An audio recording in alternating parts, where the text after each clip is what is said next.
నువ్వు వినాలి కానీ అసలు శ్రీమన్నారాయణుడు లేని ప్రదేశం ఒకటి ఉందా? ఎక్కడెక్కడ వెతికి చూస్తే అక్కడక్కడ ఉంటాడు నారాయణుడు. వ్యాపకత్వం చేత ఉంటాడు, అన్నిటి యందు నిండి నిబీకృతమై ఉన్నాడు అన్నాడు. ఓహో అలాగా, అయితే ఈ స్తంభంలో ఉంటాడా అన్నాడు. ఇప్పుడు వస్తోంది నరసింహావతారం. ఎందుకని? పిల్లవాడు అంటున్నాడు అంతటా ఉన్నాడంటున్నాడు. హిరణ్యకశిపుడు ఈ వేళ్లు ముడిచాడు, ఈ వేలు పైకి తీశాడంటే ఇలా చూపించి ఎక్కడో ఆపుతాడు. ఆ వేలు ఎక్కడ ఆగితే అక్కడి నుంచి పైకి రావాలి. రాకపోతే తనని నమ్ముకున్న భక్తుడి మాట వమ్మైపోతుంది.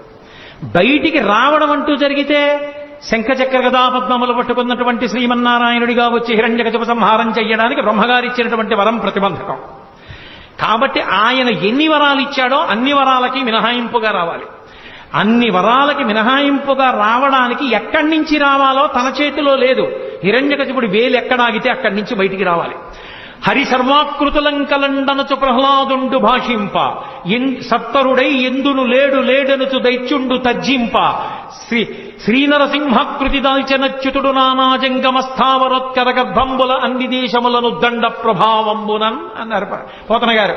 ఈ బ్రహ్మాండమంతా ఒక నారసింహం అయిపోయింది, అన్నిటిలోకి చేరిపోయింది విష్ణుతత్వం నరసింహావతారంగా. ఎక్కడ వేలాగితే అక్కడి నుంచి బయటికి రావాలి. అన్నిటా నిండిపోయింది. అసలు ఆ నారసింహ తత్వం ఎలా ఉంటుందో అప్పుడు మీరు ఊహించండి. హిరణ్యకశిపుడు ఇలా వేలు తిప్పుతూ స్తంభాన్ని చూపించాడు. ఇందులో ఉన్నాడా అన్నాడు. మళ్ళీ అదే మాట అడగద్దు. అంతటా ఉన్నాడు, ఉంటే వస్తాడా? వస్తాడు నాన్నా, నువ్వు పిలువు.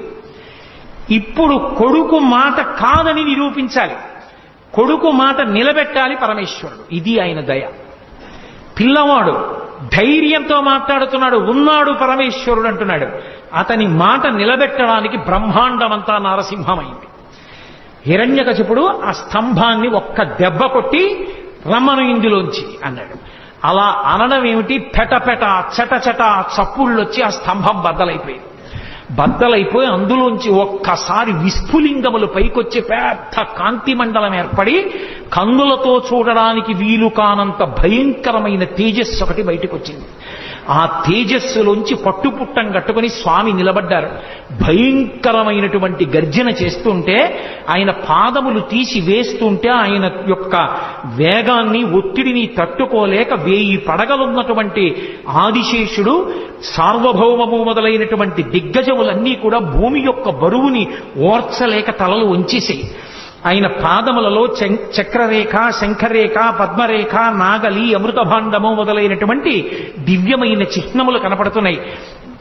బలిష్టమైనటువంటి మోకాళ్ళు, ఐరావతం యొక్క తొండం ఎలా ఉంటుందో అటువంటి బలిష్టమైనటువంటి తొడలు, సన్నటి నడుం, దానికి పెట్టుకున్నటువంటి మువ్వల వడ్డాణం, ఆ చప్పుడు చేస్తున్నటువంటి గంటలు, మెడలో వేసుకున్నటువంటి ఆహారాలు, అనంతమైనటువంటి బాహువులు, పైన నృసింహాకారం, సింహం యొక్క ముఖం, పెద్ద పెద్ద దంస్ట్రలు, చంద్రుడి కాంతి ఎలా ఉంటుందో అటువంటి కాంతి, భయంకరమైన వాటిని కూడా తెగబోయగలిగిన నాగళ్ళు ఎలా ఉంటాయో అటువంటి దంతపంక్తి, అదిరి పడిపోతున్నటువంటి పెదవులు, మందర పర్వతానికి ఉండేటటువంటి గుహలు ఎలా ఉంటాయో అటువంటి నాసికారంధ్రములు, పుట్టలోంచి పైకి వచ్చి కోపంతో ఊగుతున్న నాగుపాం ఎలా ఉంటుందో అలా ఆడుతున్నటువంటి నాలుక, గురి చూసి చూస్తున్న కోటి సూర్యుల ప్రకాశంతో వెలిగిపోతున్నటువంటి కన్నులు, నిక్కబొడుచుకున్నటువంటి వెంట్రుకలు, పెట్టుకున్నటువంటి పెద్ద కిరీటం, అనంతమైనటువంటి బాహువులు, అన్ని బాహువుల యందు ఆయుధములు పట్టుకుని మహానుభావుడు అడుగు తీసి అడుగు వేస్తూ వస్తూ పెద్ద గర్జన చేస్తూ తల ఇలా ఊపితే ఆ కేసరములు తగిలి దేవతలు విమానంలో వెడుతున్న వాళ్ళు భ్రంశమై విమానాల్లోంచి కింద పడిపోయి ఆ మేఘములన్నీ కొట్టబడి పర్వతములన్నీ ఘూర్నిల్లి సముద్రములన్నీ పొంగిపోయి భూమండలమంతా కలత చెంది స్వామి నరసింహావతారం వచ్చింది.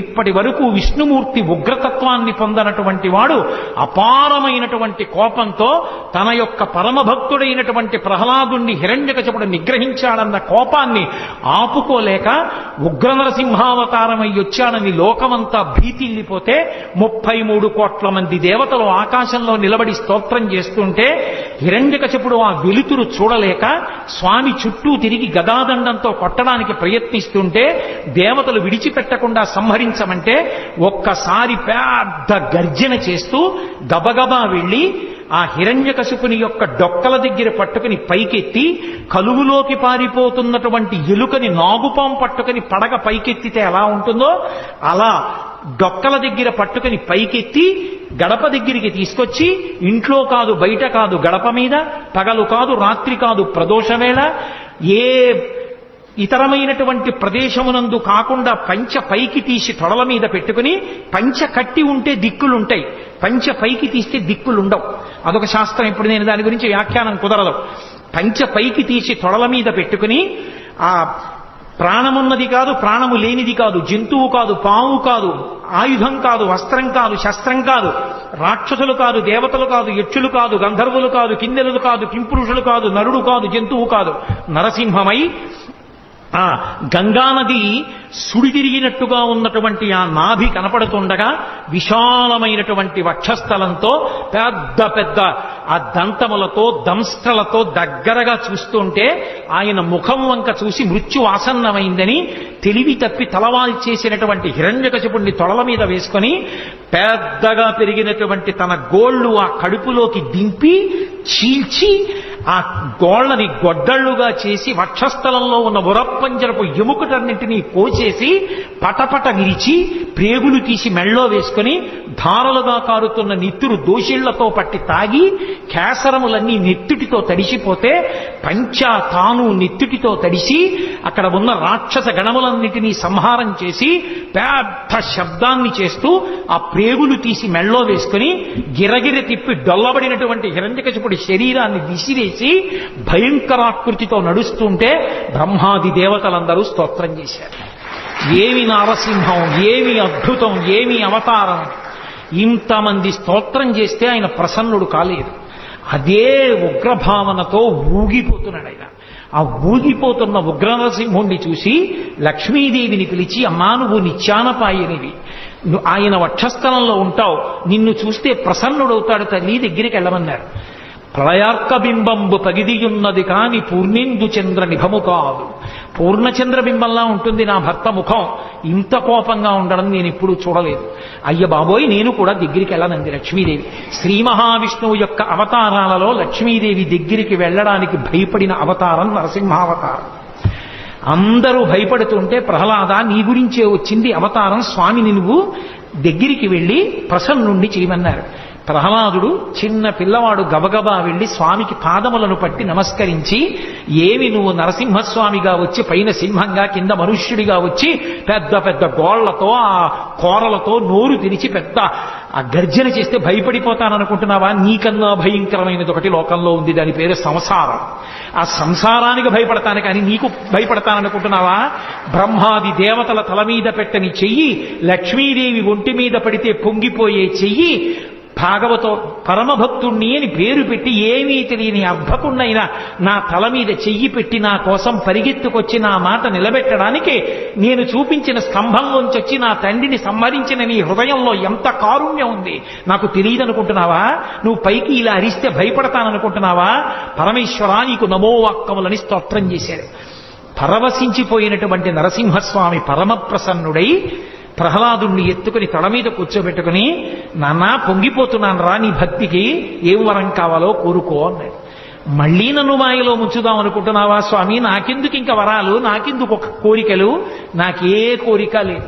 నీ పాదముల యందు నిరతిశయమైనటువంటి భక్తిని కలిగి ఉంటే చాలు. అదిగో మా తండ్రి ఏమీ తెలియక అమాయకత్వంతో నీకు వ్యతిరేకంగా బతికాడు, నా తండ్రికి ఉత్తమగతులు కలిగేటట్టుగా అనుగ్రహించు అని అడిగాడు. ఏనాడు నీ తండ్రి నా వంక చూసి స్తబ్దుడయ్యాడో, ఏనాడు పట్టుకుని పైకెత్తి తొడల మీద పెట్టుకున్నానో, నా గోళ్లతో చీల్చి నెత్తురు తాగానో, ప్రేగులు మెడలో వేసుకున్నానో, ఆనాడే నీ తండ్రి కాదు, నీ తండ్రికి ముందు 21 తరాలు తరించిపోయి వాళ్ళందరూ కూడా తరించారు. కాబట్టి ప్రహ్లాద నువ్వు బెంగపెట్టుకోక్కర్లేదు నీ తండ్రి గురించి.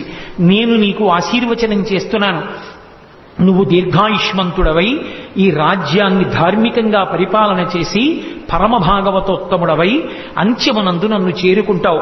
నీ కథ ఎక్కడ చెప్పబడుతుందో, నీ కథ ఎక్కడ వినబడుతుందో అక్కడ నేను ప్రసన్నుడనవుతాను, అక్కడ నేను ఎంతో సంతోషిస్తాను. ఆ సభామంటపంలో ఉన్న వాళ్ళందరికీ కూడా నా ఆశీర్వచనము పరిపూర్ణముగా లభిస్తుంది. దాని చేత రోగములు సమసిపోయి వాళ్ళందరూ కూడా ఉత్తమ గతులు పొందుతారని ప్రహ్లాదోపాఖ్యానానికి శ్రీ మహావిష్ణువే ఫలశ్రుతి చేశారు. అంత గొప్ప అవతారమైనటువంటి ఈ నరసింహావతారం మన ఆంధ్రదేశంలోనే వచ్చింది.